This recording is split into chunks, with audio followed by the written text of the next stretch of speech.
Assim como cai a chuva do céu e não torna para lá, mas rega a terra, dá a semente e o pão ao que come, assim é a palavra que sai de minha boca. Não volta para mim vazia, mas realiza aquilo para o que foi enviada. A partir de agora, você vai ouvir uma palavra que pode mudar completamente sua vida. O vazio, a solidão, a angústia, a falta de paz. Tudo de ruim que sucede em sua vida nesta mensagem, Deus irá mudar e trazer até você paz, alegria, saúde e salvação eterna em Cristo Jesus. As páginas sagradas da Bíblia se abrem agora diante de você e através do missionário Deovan Lima, ouça uma palavra da boca de Deus.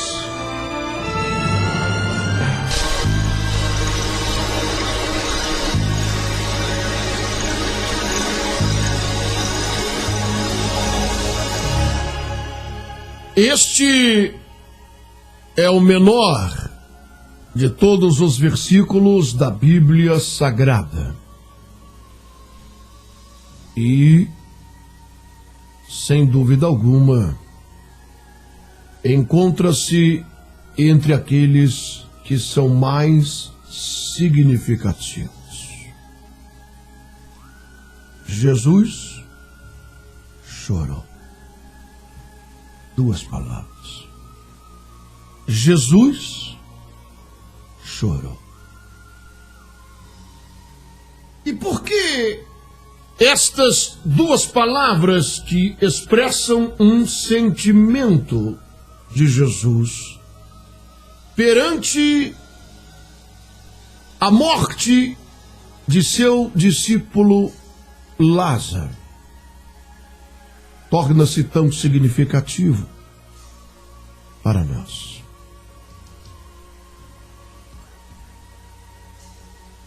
Porque nós conhecemos esta história. Sabemos todos os fatos que se desenrolaram em torno do falecimento de Lázaro.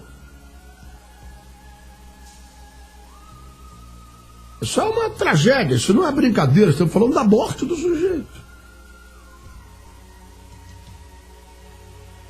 E você sabe, você que já teve alguém enfermo em casa ou internado em um hospital, piorando cada vez mais, você sabe toda a ansiedade, preocupação, lágrimas e desesperos que isso causa na família. Não era diferente com Marta e Maria e o defunto Lázaro. Sabemos que elas mandaram chamar o mestre. Elas perceberam que a coisa era séria, que a febre não cedia. Tentaram todos os medicamentos e ele piorava cada vez mais. E então mandaram um bilhete para ser entregue a Jesus, que estava em uma cidade vizinha, operando milagres, curando enfermos, gente desconhecida, gente estranha. Bastava tocar nele e as pessoas ficavam livres de seus males. E elas escreveram no bilhete: está enfermo, vírgula, aquele que tu ama. Estamos te aguardando. Marta e Maria. Em outras palavras, ele não é um qualquer, é aquele que tu ama, ele é teu discípulo. O Senhor está aí curando um monte de gente estranha, que não tem aliança nem compromisso contigo. Agora aqui está alguém doente, aguardando por um toque das tuas mãos, por uma palavra tua, que o livre dessa tragédia iminente, porque nós não estamos conseguindo uma solução. Ele vai morrer se o Senhor não vier. E aí você conhece a história tão bem ou melhor do que eu. E sabe que Jesus deliberadamente não foi e disse aos seus discípulos que ele não iria. E que aquela enfermidade não seria para a morte, mas para a glória de Deus. E passaram-se alguns dias. E Jesus se levantou e disse aos seus discípulos: vamos agora, porque Lázaro morreu. É claro que eles não entenderam nada. Mas Jesus queria dar uma lição àqueles discípulos, a Marta e a Maria, e ao próprio defunto, e também às pessoas que estavam ali chorando ao redor daquele túmulo. E uma lição a mim, e uma lição a você e a todos nós. É importante que nós venhamos saber que aquilo que João escreveu é extremamente significativo e importante para todos nós. Ele diz: nem tudo que Jesus operou e nem tudo que Jesus ensinou foi escrito, porque não caberiam em tantos livros.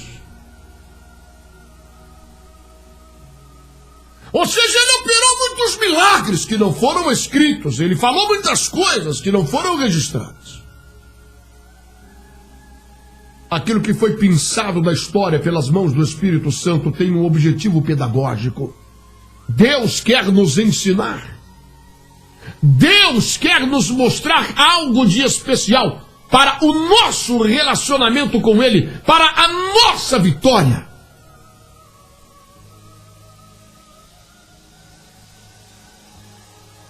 Para resumir a história, ao chegar diante daquela tragédia, Jesus foi ali para chamar o morto para fora do túmulo.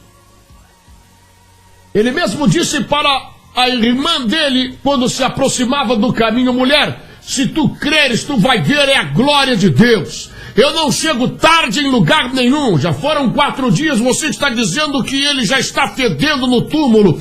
Mas eu quero dizer para você que na hora que eu chego, se aquele que está aguardando por mim ainda estiver vivo, ele não morrerá. E se já tiver morrido, ele voltará a viver.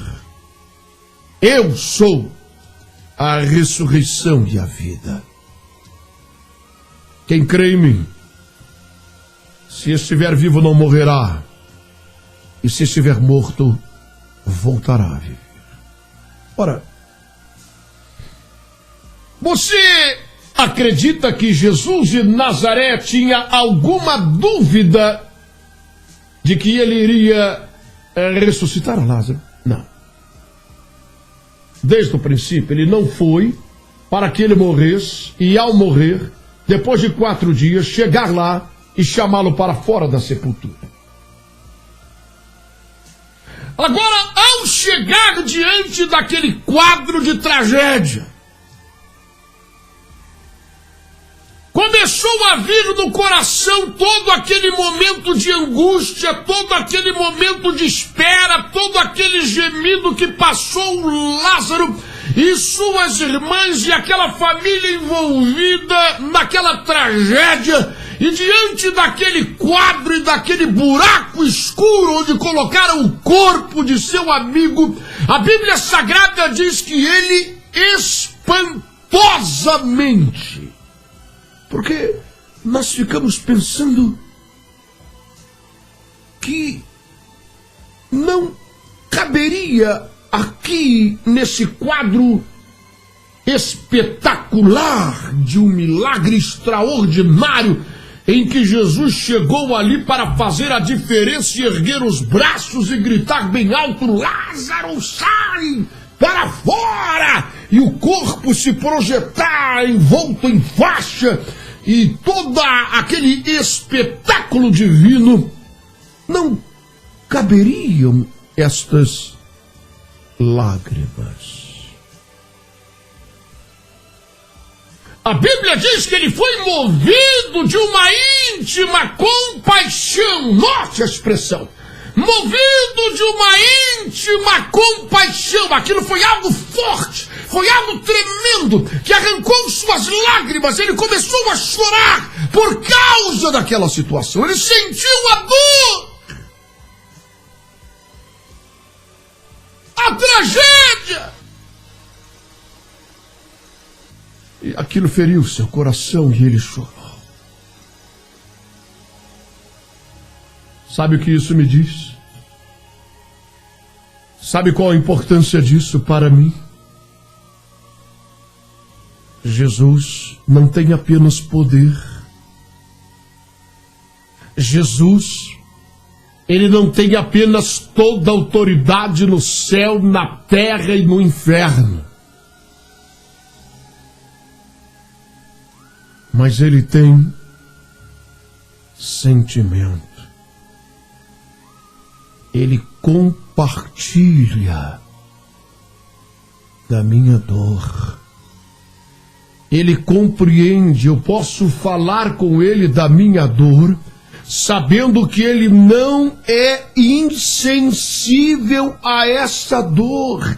Ele não olha para mim assentado à destra do Pai, dando uma risada de deboche da situação em que eu me encontro, pensando assim: tadinho desse meu filho, ele não tem fé alguma, eu sou todo poderoso, eu mudo essa história na hora que eu quiser. Olha para ele gemendo, olha para ele chorando. Não! Não!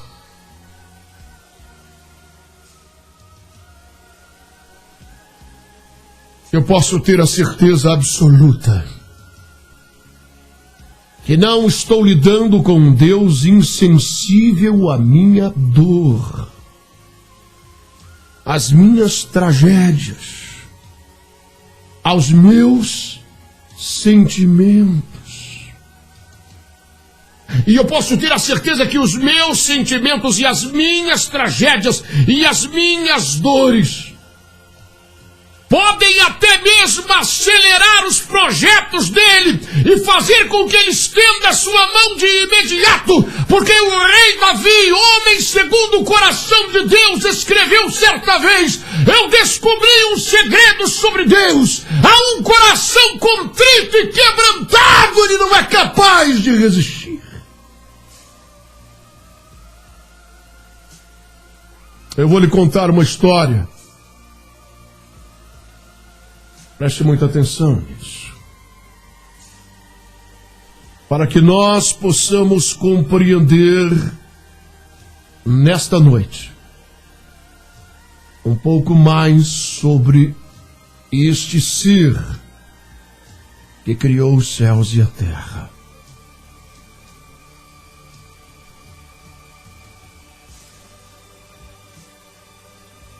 Há uma grande história escrita. A Bíblia Sagrada pode ser resumida em uma história de amor. A mais linda já escrita. Não o amor de um homem por uma mulher, mas o amor do Criador por seu filho, pelo homem.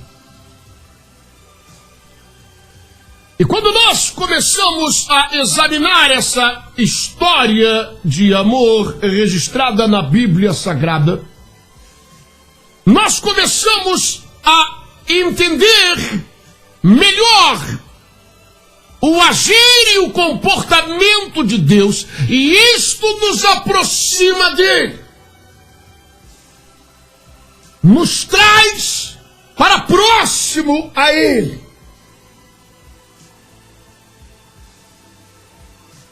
Porque nós começamos a entender que Deus não apenas quer ditar normas, ditar leis, ditar comandos, para que nós venhamos trilhar seus caminhos e fazermos sua vontade de uma forma insensível e distante, como um pastor com um pedaço de pau apenas cutucando as ovelhas. Sem sentimentos, sem amor, sem carinho, apenas em um ato meramente profissional. Nós precisamos entender essa coisa. Porque é que Jesus de Nazaré, que jamais teve dificuldade nas palavras, e as pessoas chegavam a dizer Como esse homem pode falar desta forma? De onde ele vem tanta sabedoria para expor as coisas de forma tão sábia e eloquente? Mas quando ele foi falar do amor de Deus, ele foi incapaz de buscar uma palavra no hebraico, no aramaico ou em qualquer outra língua, e ele apenas foi capaz de dizer: Deus amou vocês, o mundo, de tal maneira, foi de tal forma, que ele entregou o seu único filho na cruz para morrer por vocês. Estamos falando de sentimento, de amor. Nós não estamos falando apenas de um Deus criador e sua criatura. Nós estamos envolvendo agora um sentimento. A Bíblia Sagrada chega a expressar o caráter de Deus, definindo o Todo-Poderoso como sendo a maior expressão do amor.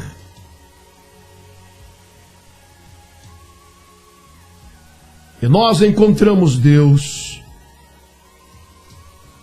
fazendo algo muito interessante, transmitindo ao homem, aos seus servos, não apenas comando, ordem e palavra, mas sentimentos.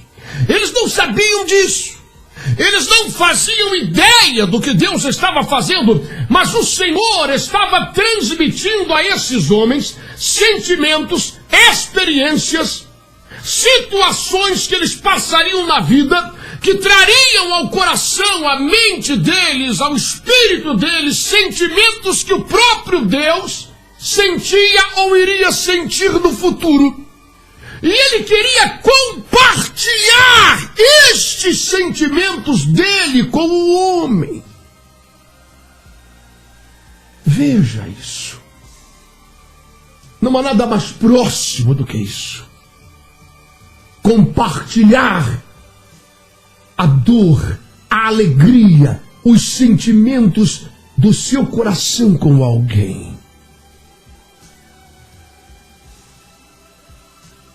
Quando Noé estava naquele grande barco, corpos boiando por todos os lados, era uma situação triste, melancólica, de morte por todos os lados. Passaram-se muitos dias e meses,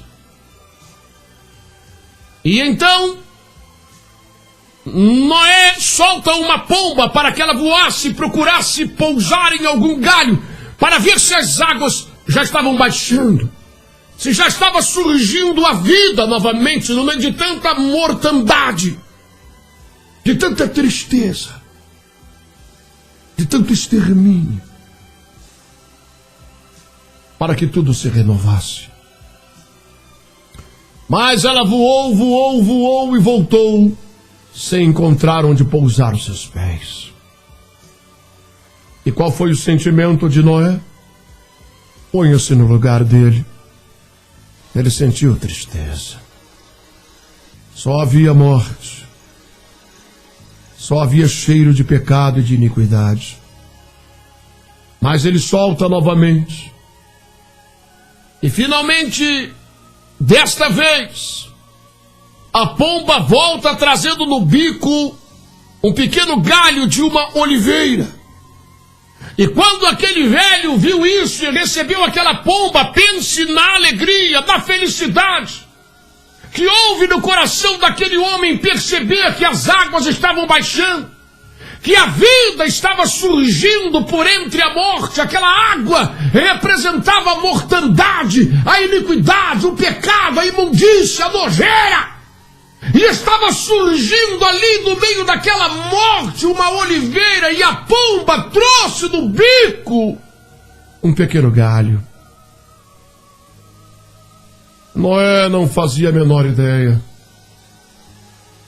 mas Deus compartilhava um sentimento do seu próprio coração com aquele velho. Ele queria compartilhar isso. Sabe, para Deus 1000 anos é como um dia, e um dia como 1000 anos. A dimensão de tempo para Deus não é como para mim e para você e para Noé. O que iria acontecer seria muitos anos depois, mas aquele sentimento já estava no coração de Deus. E é por isso, quando o mestre conversava com João Batista, ele disse: eu não posso te batizar, tu vens a mim, mas eu aqui preciso ser batizado pelo Senhor, eu sou apenas a voz que clama no deserto, tu és o Filho de Deus. E Jesus disse: faça isso, para que se cumpra toda a justiça de Deus. Ou seja, há algo aqui que você não compreende, há uma revelação que você não entende, há um sentimento envolvido nisso que você não compreende.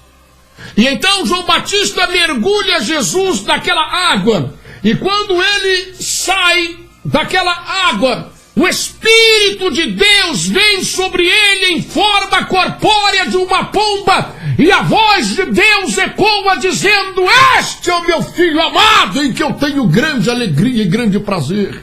Ou seja, surge do meio das águas esta oliveira, surge do meio das águas a esperança de vida, surge do meio das águas a única salvação para a raça humana. E isso trouxe grande alegria ao coração de Deus. Esta alegria foi compartilhada. Veja como Deus está fazendo não apenas palavras, não apenas ordens, mas sentimentos. Ele compartilhou isso. E o que nós poderíamos dizer do pai da fé, Abraão? A velha história tão conhecida de Isaac, seu filho. Lembra disso? Você deve lembrar, ele estava deitado na sua tenda, cochilando, depois de uma refeição, e Deus disse: sai para fora, eu quero falar contigo. E Abraão saiu aguardando ouvir a voz de Deus, quem sabe mais uma bênção ele iria receber, e Deus disse: pega o teu filho. E ele disse: amém. O teu único filho, aquele que tu ama. Para quê? Vamos dar um passeio, vou ensinar alguma coisa a mais a ele está aprendendo muita coisa, porque ele vai liderar tudo isso aqui depois da minha morte, ele é a tua promessa.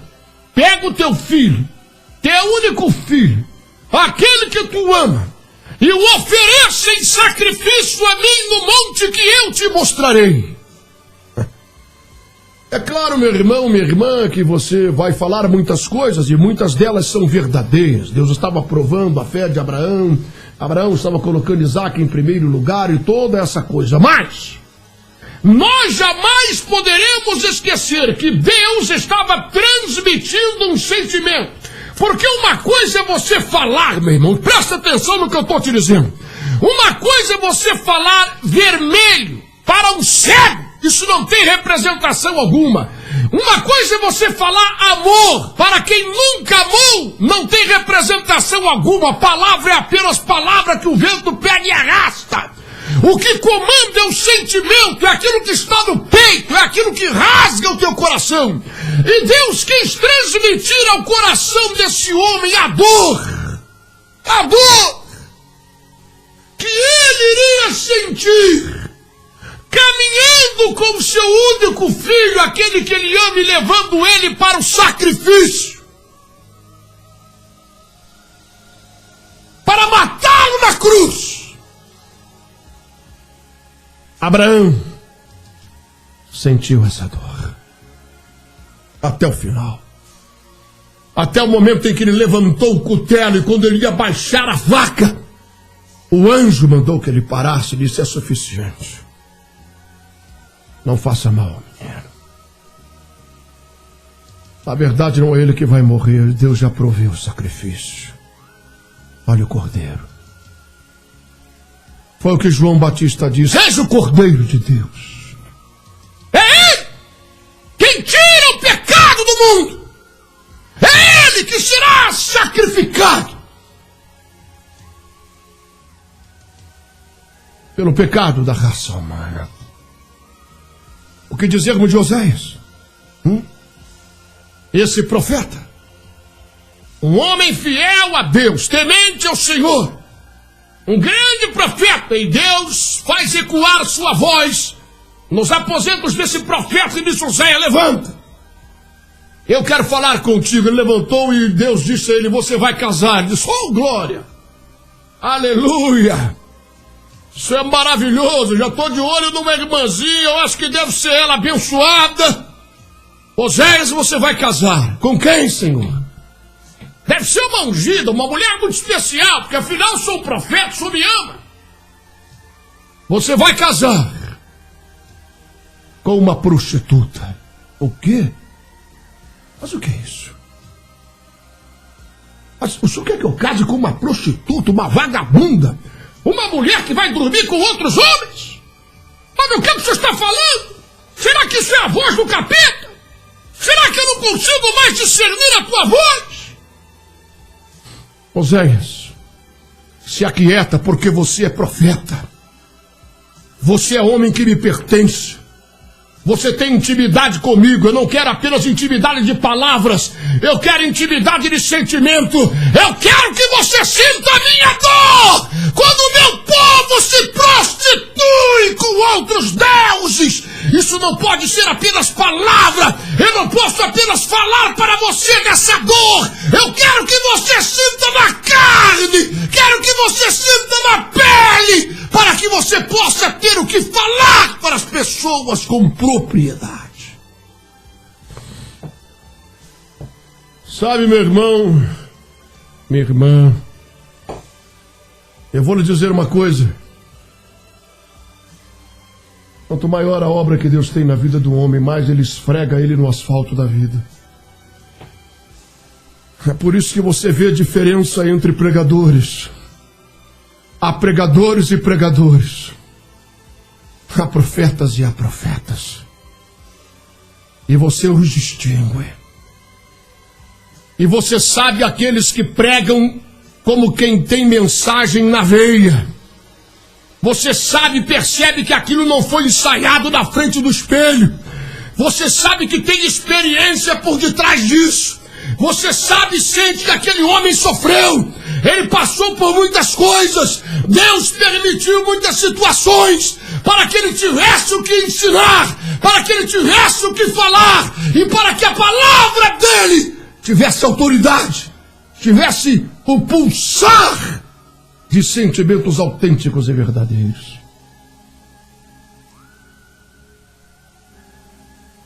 Davi foi outro homem. Eloi, Eloi, lama sabachthani. São expressões do salmo do rei Davi.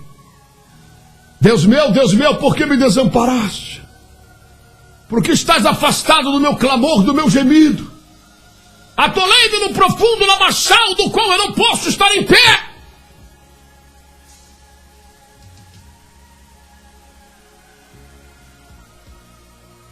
Esse salmo, sem dúvida alguma, veio expressar os sentimentos de Jesus. Eu estive lá na casa de Caifás, aonde há um buraco. Hoje é uma igreja erguida em cima daquele lugar. Há um buraco no chão, e nesse buraco Jesus foi colocado aguardando o dia seguinte para que ele fosse entregue a Pôncio Pilatos.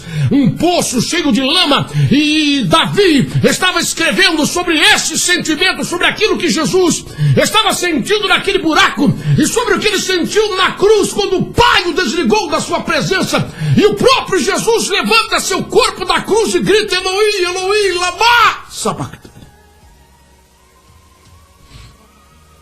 Homens que sentiram a dor, que sentiram os sentimentos do próprio Deus, que sentiram os sentimentos de Jesus. Porque Deus quer essa integração, esta união verdadeira, não apenas de palavras e de ordens, mas de sentimentos. Mas sabe, eu vou lhe dizer uma coisa: Deus jamais sentiu fome e nem sede e nem dor. Mas eu vou lhe dizer o que ele fez para completar essa obra. Ele não apenas quis transmitir os seus sentimentos, mas ele próprio esvaziou-se da sua condição de Deus e tomou a forma de homem. Tornou-se um feto no ventre de uma virgem e nasceu como uma criança indefesa. O Todo-Poderoso estava ali por intermédio de seu Filho. Ele se fez homem, habitou entre nós, foi o que disse João. Ele veio sentir a dor na própria carne. Ele veio ser tentado pelo diabo. Ele veio sentir o que nós sentimos. Ele veio compreender a nossa dor. Ele veio saber o que é sentir fome. Ele veio saber o que é sentir sede. Ele veio saber o que é sentir a dor da traição. Ele veio saber o que é sentir cansaço. O que é não ter aonde reclinar a sua cabeça.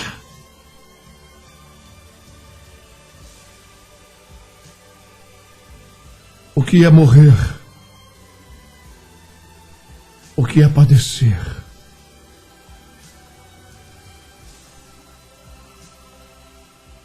Por isso, quando nós falamos com Ele agora, Ele sabe o que estamos dizendo. Ele compreende perfeitamente isso, porque Ele veio experimentar todas essas coisas na condição de homem. A única diferença dele para nós é que Ele não tinha pecado algum, em tudo foi tentado e em nada pecou. Mas Ele experimentou todas as tentações, Ele passou por todas as situações para nos compreender, para nos entender ainda mais. Cristo ressurgiu dentre os mortos, com um corpo glorificado. Seu corpo não era mais como antes, era diferente. Os discípulos nem o conheciam, a não ser pela marca e pela forma de partir o pão. O corpo glorificado que nós teremos também. Paulo fala sobre isso. Então Jesus levou para a glória uma parte de nós, porque Ele estava aqui como homem, o segundo Adão, um corpo glorificado como nós teremos, porque isso que é mortal precisa ser revestido do que é imortal, porque isto que é corruptível precisa ser revestido da incorruptibilidade. Jesus levou uma parte do homem para a glória e deixou uma parte de Deus conosco e disse aos seus discípulos: recebei o Espírito Santo. Recebei o Espírito Santo.